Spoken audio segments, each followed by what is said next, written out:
Lanjutkan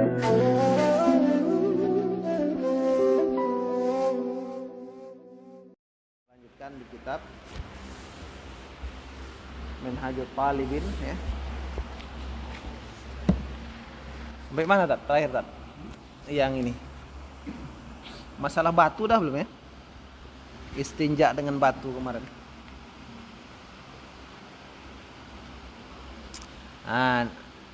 Wa fi ma'nal hajar. Jadi dalam Islam itu beristinja itu ada 3 cara ya. Minhajul Talibin. Yang pertama dengan batu, yang kedua dengan air, yang ketiga dengan batu dan air.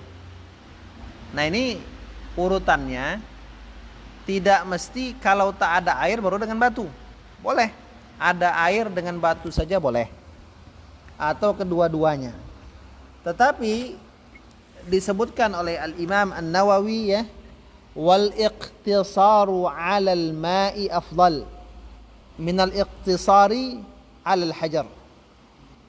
Mencukupkan istinja di atas air lebih utama ya daripada membatasi istinja dengan batu. Kenapa? Li'annahu yuzilul 'aini wal athar. Karena yuzilul 'aina wal athar ya. Karena air itu dapat menghilangkan materi dan bekas najis. Bi khilafil hajar, berbeda dengan batu. Kalau batu jadinya ma'fu. Di ma'fu dia. Kalau air dia suci. Nah, itu dia. Dimaafkan. Wa fi ma'nal hajar.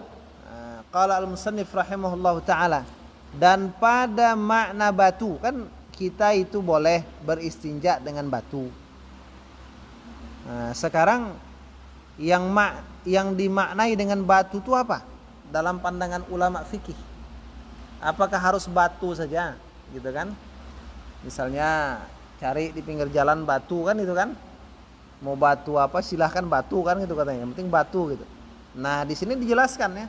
Wa fi ma'nal hajar, dan pada pengertian batu al-waridi, yang datang fil hadis, dalam hadis. Kata Nabi, wal yastanji bi thalathati ahjar, dan hendaklah seorang itu beristinja dengan 3 batu. Apa nih batu? Kullu jamidin tahirin qali'in ghairi muhtaram. Itu dia. Setiap yang padat. Satu standarnya. Setiap yang padat.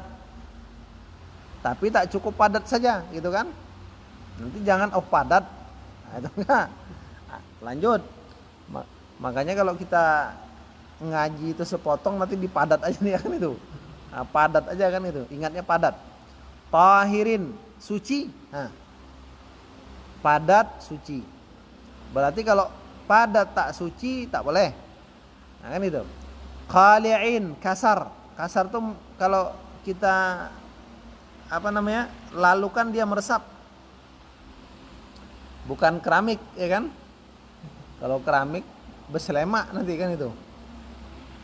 Apalagi batu cincin, ya kan? Ghairu muhtaram, tidak dihargai.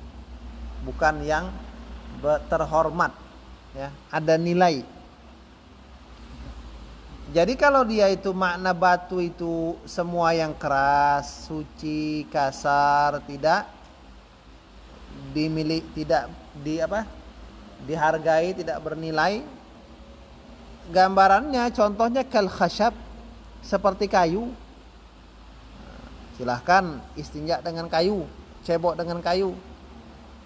Asalkan jangan kayu kayu berduri kan itu. Wal khazab, tembikar ya. Khazab itu tembikar. Tembikar, tumbuhan tembikar ya kan. Wal hashish, rumput. Nah, rumput bisa. Cuma tadi standarnya itu padat, suci, kasar, tidak tidak dihargai, tidak bernilai. Fayujzi'ul istinja'u bihi, maka memadai apa, al istinja'u bihi, beristinja dengannya. Memadai apa?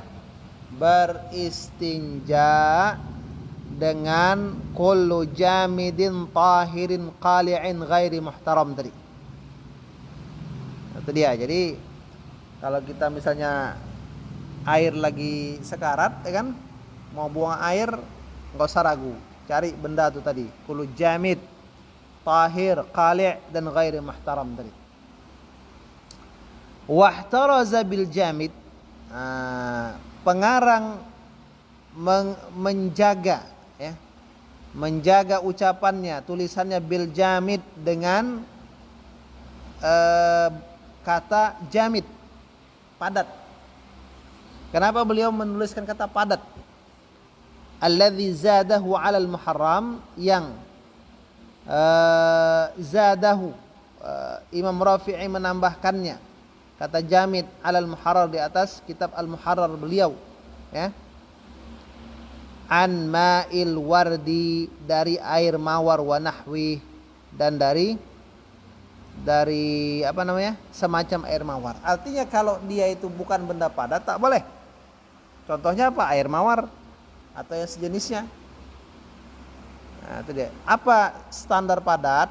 Standar padat itu kalau dibelah dia tak nyatu. Agar-agar itu padat.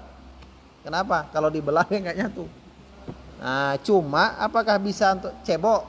Nggak bisa kan, itu standarnya nggak ada. Standar padatnya muncul. Nah, gitu. Standar yang pertama.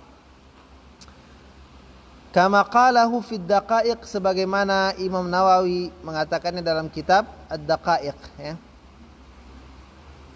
Lalu al-muallif, ya. Al-muallif menjaga dengan kata tahir, ya, bil jamid at-tahir, dengan kata tahir. Bil anin najis, dari najis. Padat tapi najis tak boleh. Kal ba'ri, seperti kotoran. Nah, kotoran unta misalnya kan, seperti kotoran unta. Padat dia tapi najis, tak boleh. Nah, gitu. Kotoran apa lagi, Pak? Kotoran kambing, ya kan, padat tapi najis. Nah, gitu. Kotoran hewan, ya kan. Wabil qali', musannib menjaga dengan kalimat al-qali', yang kasar, an ghairihi, dari selain yang kasar. Apa contohnya? Kal qasabil amla, seperti bambu licin. Nah, bambu kita bikin istinja tak bisa. Apalagi rotan, ya kan, kulit rotan yang luar, apa, rotannya itu, batang rotan, kulit durian misalnya kan, nah, kulit salak gitu, daun keladi, ya kan.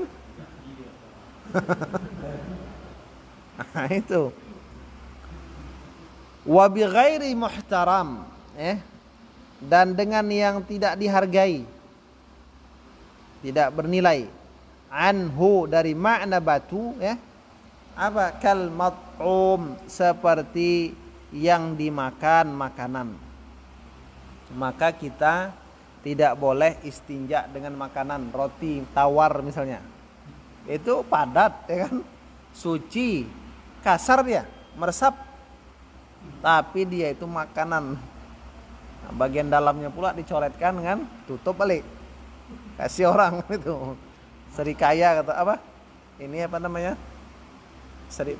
Serikaya apa namanya istilahnya? Selai. Hah? Berharga, licin ya, licin kan? Berharga, licin pula kan? Nah, itu dia.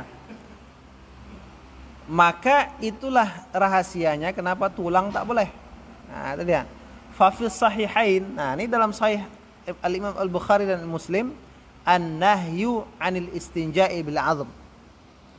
Dalam kitab Sahih Bukhari dan Muslim itu ada larangan dari beristinja dengan tulang, Zada Muslim, Imam Muslim menambah, fa innahu ta'amu ikhwanikum, sesungguhnya ia adalah makanan saudara kalian, yakni al-jin.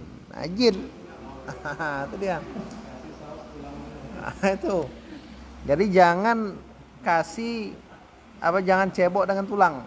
Nanti dimakan jin tulang tuh kan itu. Itu saudara kita. Nah. Kalau saja makanan jin tak boleh, apalagi makanan manusia, kan itu. Famat'umul insi kal khubzi aula. Maka makanan manusia seperti roti lebih utama untuk dilarang. Nah, gitu. Fala yujzi'ul istinja'u, maka tidak cukup istinja biwahidin mimma dzukira, dengan salah satu dari apa yang disebutkan. Dia cuma ngambil satu standar saja, nggak bisa. Harus komplit standar yang 4 tadi. Wa ya'si, dan bermaksiat seseorang bihi dengan istinja fil muhtaram, pada barang yang dihargai, yang bernilai, yang makanan tadi. Berdosa dia kalau istinja pakai makanan. Udah mubazir, berdosa lagi kan itu kan. Tak bisa pula dimakan. Nah, jadi kita padakan sampai di sini dulu tentang standar batu tersebut ya. Baik, demikian, subhanakallahumma wa bihamdik, asyhadu an la ilaha illa anta, astaghfiruka wa atubu ilaik. Assalamualaikum warahmatullahi taala wabarakatuh.